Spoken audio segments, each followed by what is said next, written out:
हिंदू धर्म में नवरात्र की अवधि पूर्ण रूप से माँ दुर्गा के 9 स्वरूपों के लिए समर्पित मानी जाती है। नवरात्र को लेकर ये माना जाता है कि इस अवधि में माता रानी का धरती पर आगमन होता है और वह अपने भक्तों का उद्धार करती है। इस दौरान साधक माता रानी के 9 स्वरूपों की भक्ति भावना के साथ पूजा अर्चना कर उनकी कृपा प्राप्त करते हैं।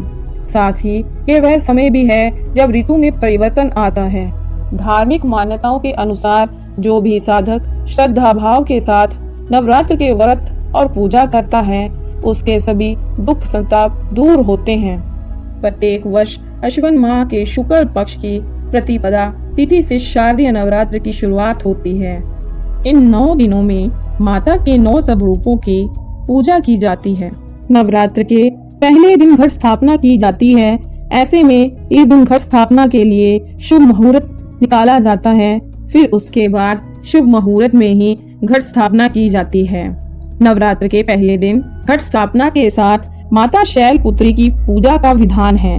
माँ दुर्गा की पहली शक्ति माता शैलपुत्री के स्वरूप की बात करें तो उनका वर्ण श्वेत है। वे सफेद रंग के वस्त्र धारण किए हुए हैं और उनकी सवारी वृषभ यानी बैल है। माँ शैलपुत्री ने दाएं हाथ में त्रिशूल और बाएं हाथ में कमल धारण किया हुआ है। पहली आदि शक्ति यानी माता शैलपुत्री का स्वरूप सौम्यता, करुणा, स्नेह और धैर्य को दर्शाता है। नव दुर्गाओं में दूसरे दिन ब्रह्मचारिणी माता की पूजा की जाती है। इस स्वरूप में माता रानी श्वेत वस्त्र धारण किए हुए हैं, जिनके एक हाथ में अष्टदल की माला और दूसरे हाथ में कमंडल है। माता ब्रह्मचारिणी के रूप में देवी पार्वती के अविवाहित रूप में पूजा की जाती है। इस स्वरूप को ज्ञान, तपस्या और वैराग्य की देवी कहा जाता है। नवरात्र के तीसरे दिन माँ चंद्रघंटा की पूजा का विधान है। इसका वर्ण स्वर्ण की तरह चमकीला है। माता रानी के स्वरूप के मस्तक पर घंटे के आकार का अर्धचंद्र विराजमान है, इसलिए इन्हें चंद्रघंटा के नाम से भी जाना जाता है। इनके 10 हाथ हैं, जिसमें इन्होंने खड्ग, त्रिशूल, तलवार, धनुष, कमल, कमंडल और गदा जैसे अस्त्र शस्त्र धारण किए हुए हैं। इनका वाहन सिंह है। नवरात्र के चौथे दिन माँ कुष्मांडा की पूजा अर्चना की जाती है। इनका स्वरूप दिव्य और अलौकिक है, जिसमें माता शेर पर विराजमान है। अपनी 8 भुजाओं में माता कुष्मांडा ने अस्त्र और कमंडल, कलश, कमल, सुदर्शन चक्र आदि धारण किए हुए हैं। माँ पार्वती के इस स्वरूप की आराधना करने से साधक को आरोग्य जीवन की प्राप्ति होती है। नवरात्र के 5वें दिन माँ स्कंद माता की पूजा अर्चना की जाती है। माँ स्कंद माता की गोद में युद्ध के देवता अर्थात भगवान कार्तिकेय को दर्शाया गया है।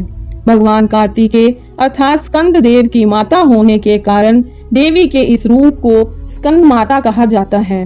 माता के इस स्वरूप की 4 भुजाएं हैं, जिसमें से 2 भुजाओं में उन्होंने कमल धारण किया हुआ है। एक हाथ में कार्तिकेय जी और चौथे हाथ से आशीर्वाद देते हुए नजर आती हैं। माँ सिंह की सवारी करती है। नवरात्र के 6ठे दिन माँ कात्यायनी की पूजा के लिए समर्पित माना जाता है।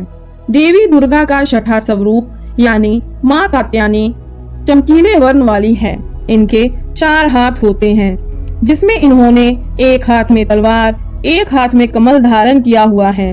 वही इनकी एक हाथ अभय मुद्रा और दूसरा हाथ वरद मुद्रा में है। नवरात्र के 7वें दिन माँ कालरात्रि की उपासना की जाती है। इसके स्वरूप की बात करें कि इनके 3 नेत्र हैं और गले में विद्युत जैसी चमकने वाली माला धारण की हुई है।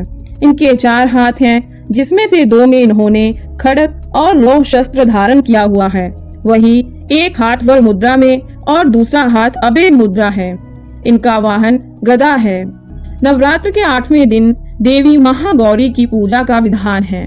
माँ पार्वती का ये स्वरूप काफी सरस और मोहक है। इन्होंने सफेद रंग के वस्त्र धारण किए हुए हैं और इन्हें भी चतुर्भुज स्वरूप में दर्शाया गया है। इनके एक दाहिने हाथ में त्रिशूल रहता है और इनका दूसरा हाथ दायां हाथ अभय मुद्रा में है। वही इन एक बायां हाथ में डमरू है और वही दूसरा बायां हाथ वज्र मुद्रा में रहता है। वाहन की बात करें तो महागौरी भी बैल पर सवार रहती है।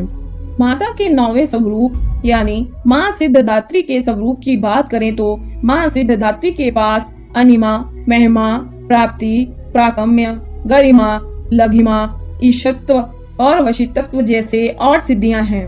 माता कमल पर विराजमान रहती है और ये 4 भुजाओं वाली है।